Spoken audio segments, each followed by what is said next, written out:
Hey, it's me, Hrishikesh Kannan, popularly known as Hrishi K. Subscribe to my YouTube channel and hit the bell icon now to get the latest videos and get taken into a world of entertainment, culture, sport, business, and current affairs. I'm a huge believer in tech, and I'm a big fan of tech, so I like to invest a lot in tech. Apart from that, yes, I mean the normal investments is what everybody does. I think you have to diversify and spread your risk a lot. But the ones where I want to bet big are going to be something that I have some influence or control over. So be it my sporting enterprises, or be it some of the other stuff. If I'm involved in it, that's the only time when I feel I can maybe invest a bit more than I'm comfortable investing. But apart from that, I truly believe in diversifying your risk. And you do sit with your portfolio, manager. Oh yes, absolutely. Yeah, Absolutely. wonderful. Because a lot of actors just, say, somebody's taking care of it. You do those periodic checks and things like that. Oh, daily, yes. Wow.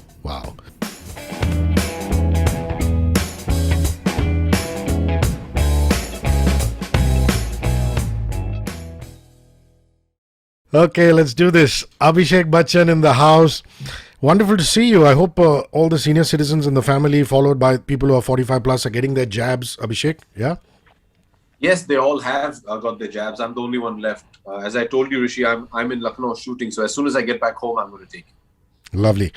Would you also say that the story of Hemant, the big bull, is also the story of overwhelming greed of any kind? I love the fact that cinema teaches us so many things apart from entertaining us, and the subtle lessons is stuff that you and me can take away. And the fact that greed is such an underlying theme through the Big Bull story. You want to comment on that?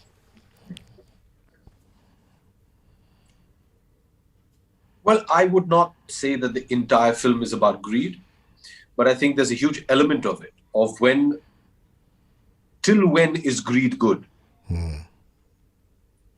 How much is enough?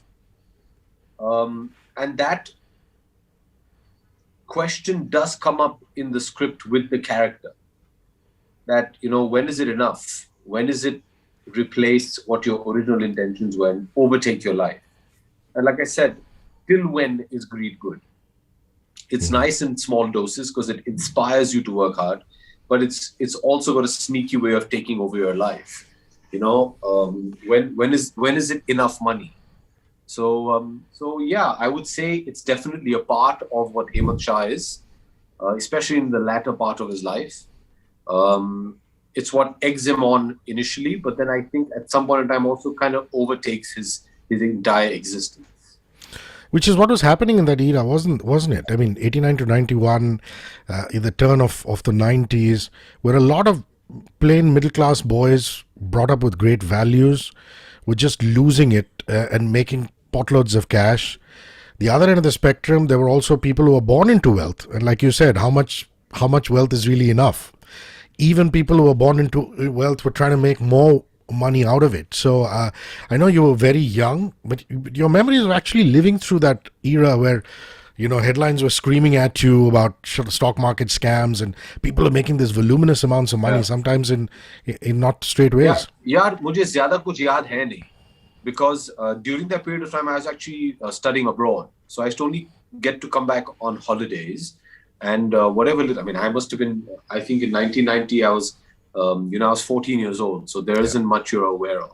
I mean, there's certain people and figures and circumstances that you obviously heard of in the news, and they're all over the papers. But apart from that, there was nothing that you really paid attention to. At that point, you're too busy just being a teenager and having fun. But these, I mean, when I made the film, the situations were things that I'd heard of. So it wasn't completely alien to me. It was something that, I knew that something like this had happened. Through the film, you obviously learned a lot more about it. What was really interesting is that my director, Kookie Gulati, actually worked in the stock exchange in 1991. As soon as he finished his education, his dad put him to work as a lowly broker, and so it was interesting to see his perspective and take on that time. What really is your relationship with money? I mean, are you like me saying, stick to the straight and narrow. Let's do some fixed deposits, maybe some property, maybe mutual funds, but stay away from shares? Are you a bit of a risk taker, or do you go in for all asset classes? Just personally, what AB is. I'm not a very big risk taker, and the only thing I'll probably risk my money on is something that I would personally work on myself. I'm a huge believer in tech, and I'm a big fan of tech, so I like to invest a lot in tech. Apart from that, yes, I mean the normal investments is what everybody does. I think you have to diversify and spread your risk a lot. But the ones where I want to bet big are going to be something that I have some influence or control over. So be it my sporting enterprises, or be it some of the other stuff. If I'm involved in it, that's the only time when I feel I can maybe invest a bit more than I'm comfortable investing. But apart from that, I truly believe in diversifying your risk. And you do sit with your portfolio, manager. Oh yes, absolutely. Yeah, wonderful. Because a lot of actors just, say, oh, somebody's taking care of it. You do those periodic checks and things like that. Oh, daily, yes. Wow. That's quite cool. Let's come to Ajay Devgn. I mean, this is a wonderful, beautiful bond. I mean, each time I see you put a picture of yourself and him up on Instagram, I see a lot of brotherhood, camaraderie. Was Major Saab the first time you guys worked together technically? Because, Yes. Yeah, you want to tell me about that? Since I was a kid, but he's obviously more senior to me. But the first time I worked with him was when I was a lowly production boy, and he was the hero of Major Saab. And Ajay really took me under his wing and literally taught me all that I knew at that point of time about filmmaking and about films and about the film industry. I was freshly back from college wanting to become an actor. And, it was my first job being a production boy. And he taught me everything. And I've had a bond, a very sacred bond, if I may add, since then. I consider him family. He just has to tell me, and I'll always be available for him. And I know he will. Vice versa. So it's a relationship which I hold very dear and very sacred. The moment I heard the Big Bull title track, hip hop meets EDM, I have all these wonderful memories, and you know that I keep reminding you over the decades with you. And it took me back to a time when I'd invited you to a crowded radio station studio in Tardeo of all places. Bluffmaster had just released.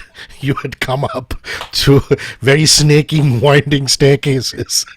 And I remember you and me having a full half-hour chat on what hip-hop meant to you, man, in your life. And I want to talk a little bit about that, because there was a different generation, different time. Yeah. But the moment I heard this particular Big Bull track, I said, man, AB is going to love this one. So talk about your relationship with it. Of all people, Ajay made me hear the track. And it's not the kind of music Ajay listens to, okay? I'm sure. So this is soon after the lockdown was ending and people getting back to work. And we were working on the post-production of the film. And he said, hey, I've heard this track and I think it's good for the film. And I heard it and it was banging. And I'm like, wow, this is the same attitude that we need for the Big Bull. And it just fit in perfectly. And I like the juxtaposition of today's sound and music with, the visuals and the ethos of the 80s and 90s. It also, on a certain level, rhythm and poetry kind of started, jumping up onto the popular scene in the mid to late 80s. And that's when it really started getting very popular. And it all started then. So I felt, it's not going to be something completely alien. We're not, trying to put a full R&B rap kind of song in a movie that's based in the 50s. That'll be unnatural. So it kind of just flew in. But more importantly, it was just the attitude of the songs. And Carrie Minati's rendition of everything that we felt just suited the character perfectly. And as a lover of the genre, completely as an aside, it must be so wonderful for you to see boys like Divine, boys like Nazy going out there, conquering the world with their music, and this whole hip-hop movement that's coming to India. It's brilliant. And I think they have such wonderful things to say, and they're saying it so nicely. What I like is very distinct sounds and voices and things to say coming out of different parts of India. And I think that's so nice. If you go north, there's that whole Punjabi culture that's coming through in rap and R&B and what they want to say and life as they see it. You come to Mumbai and there's a very distinct, solid voice and sound coming out of here. You go to the Far East and there's a very distinct, solid sound coming from there, or be it from the South. So it's so nice that we have all these different takes and approaches, and it's a very exciting time to be part of Indian music. It's like when you went to school in the US, the East Coast versus West Coast rapper scene. Absolutely, man. Absolutely. Yeah, lovely. Some of my fondest memories are coming into your office, and your dad, the great man, dhoklas for us. Dhoklas and samosas are staples fare when you come in for an interview. A lot of us come in for the interview, but also come in for the dhoklas. And it must be also karmic for you that, two of your most loved characters. I know Big Bull is not out just as yet, but I have a very good feeling about this as somebody who loves you deeply. That, two of your most loved characters, this one and of course Guru, are, Gujaratis. And I know you've played them totally differently. They're totally different human beings. But you must love the community, the robust community that they are. I love the community. I love their food. So yeah, I'm very happy representing them, and I hope I've done justice, and I hope they accept my work. Yeah. Also, there are different factors at play here in this movie, which makes it so interesting for me. There's your character and Soham's character, who, though they lived under the same roof, seem to have different value systems. There's Ileana, who I did an interview with, and she was ruining the fact that she doesn't have more time and more scenes with you. And we were both talking about her phenomenal sense of humor. And of course, there's the wonderful Supriya ji, who plays your mother. And here are you surrounded by all these forces, not just forces of nature as actors, but characters. Talk to me about that, please. I think Cookie and Ajay and the casting director did a great job of putting a fantastic ensemble together. And I've always believed that a film is not. I've never really understood this concept of a solo film. This is common industry parlance and jargon. They say, "Oh, when you're doing a solo film." No, are you disrespecting any actor who's even doing a passing shot has contributed, and I count them. And it's always for the betterment of the film when you have a great group of actors that come together to collaborate. And I got so lucky with this film because there were such wonderful actors. Some of them new, some of them really senior. And just to have that whole mixture was great. It was so much fun. And there's a track that, that has Nikita and you, which actually starts off with an old school radio set. I don't know if you've noticed that. She switches it on and it goes. And again, interesting. It's the first time you're working with this girl, and, she looks lovely on screen. Just a little bit about her, please. Well, she was a complete revelation to me. I'd seen Nikita's work in Gold before this. Mm-hmm. And when she came on set, she was just this breath of fresh air, She's a wonderful, wonderful actor, and she's been doing it for a long time. She's a very, very big star on television. Although I hate to make that demarcation between actors, but she's done the majority of her work on television. So it's not like she was some spring chicken. She knows her job. She's very good at it. And I think she played the perfect foil to Hemant Shah. She plays his wife. She's in a sense his conscience, but she's also his confidence. And I think she just fit in so perfectly into that zone. And she played it with such delicacy, which I think was fantastic. Another thing about Hemant is, from what I can make out from the trailer, is that he thinks what he's doing is really an art, a skill set. Where he says money making is an art. In a lot of ways, money making is an art. But, there's that gray area, whether you're making it the straight way or the other way. Sure. Is that a fair assessment to make, that here's a guy who doesn't believe for a long time that he's doing anything wrong, as opposed to criminals who think they are doing something wrong and go ahead and do it? Hemant is so infused with conviction to achieve his dreams that he stops seeing where he could have possibly faltered. So I've always tried to play it like he's had so much focus on what he's doing and what he wants to achieve that he cuts out the rest of it, where somewhere he maybe loses objectivity of what is right and wrong. That's the way I approach the character. There could have been an interpretation otherwise, but my approach was that he's so keyed into what he wants to do that he doesn't see anything else. And that too is very dangerous. There are all these movies that one grows up on, whether it's our cinema, Indian cinema, or abroad, where the bull ring is there. These stockbrokers are yelling, screaming. The Wolf of Wall Street, now this one, and you tend to romanticize it. But the fact of the matter is these guys were leading very, very hard lives, weren't they? And you must have gotten a fair sense of perspective of how hard their lives were, and also bordering on so much risk in gambling, these brokers. And I believe there was a scene where Cookie actually got back some of the old brokers back into the bull ring. So what I liked about Arjun, who was a writer, his perspective in the script was he did not want to force an opinion onto the viewer. So we've been very true to the written material, and at the end of the day,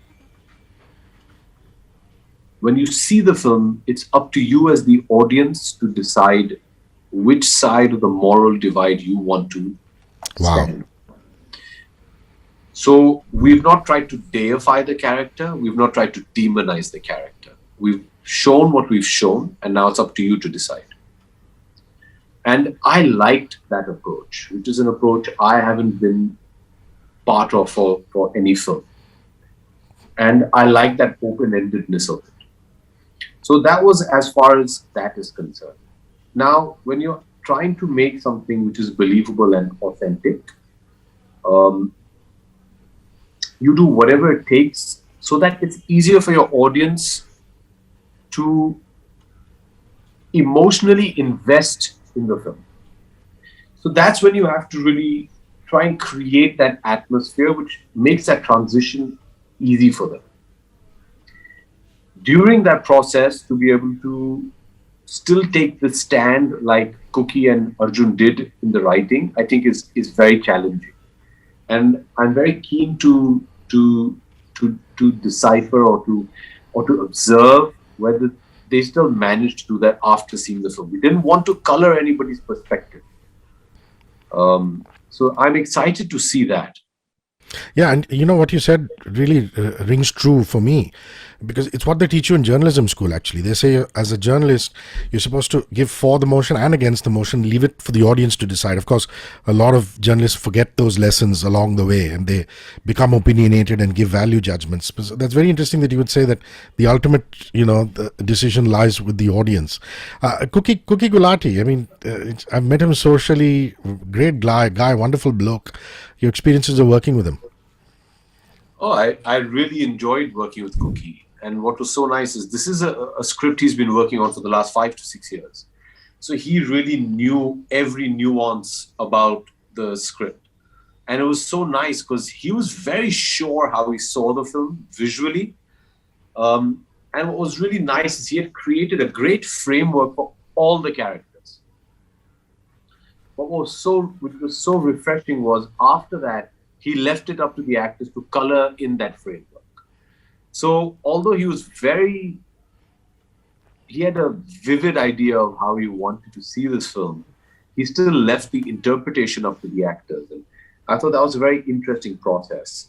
And I really, really enjoyed working with him. He's so sincere, he's so down to earth and simple, and it was thoroughly a very enjoyable experience. Well, my last question has to do with food. Sorry to bring you back there. Always a pleasure. Yeah. Since you said, the tundet kebabs have been there, done that, and you're in Lucknow. Your dad's from Allahabad. You have so much family in that region. And of course, you've traveled and filmed in Delhi so much. So the Delhi chaat, Abhishek, and the UP chaat. The UP chaat has desi ghee in it. So when you go to Lucknow and Kanpur and these areas, you get your chaat, whether it's your tikki or anything else, with desi ghee in it. Whereas in Delhi, on some other parts of the north, you don't. So what is your preferred variety of chaat? Bro, Bhel Puri from Mumbai any day. Come on, man. I'm a Mumbaikar, man. You give me vada pav, misal fry, I'll take that any day. Wonderful. Listen, have yourself a great day ahead, and Thank you. stay safe and healthy. Wonderful talking to you as Take care. always. Love to the Cheers. family. Thank Take you. care. Thank you, Abhishek. Cheers.